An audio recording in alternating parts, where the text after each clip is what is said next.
এই দেখছো 1 টাকায় 100 MB ডেটা, এটা শুধুমাত্র জিওতে হ্যাপি নিউ ইয়ার অফার, খুবই সুন্দর একটি অফার চালাচ্ছে। 1 টাকা রিচার্জ করতে পারো, যেখানে 30 দিনের জন্য 100 MB ডেটা ইউজ করতে পারো। এটা বিশেষ করে কাজে লাগবে কখন? এটা বিশেষ করে তখনই কাজে লাগবে যখন হয়তো তোমার যে 1 GB ডেটা শেষ হয়ে গেছে বা 1.5 GB বা 2 GB ডেটা শেষ হয়ে গেছে, কিন্তু কোনো কিছু কাজ যে 50-100 MBর মতো, তো তখনই তুমি 1 টাকা রিচার্জ করে নিতে পারো এবং 100 MB ডেটা পেয়ে যেতে পারো।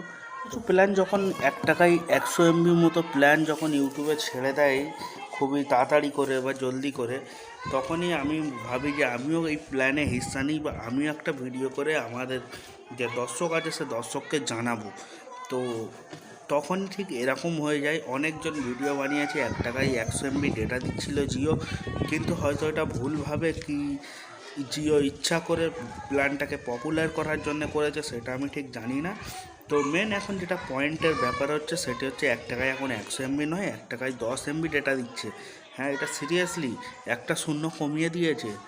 মানুষ তো 100 MB ভাবেই মারবে মানে রিচার্জটা, কিন্তু পাবে 10 MB। হ্যাঁ, এটা সত্যিকারেরই।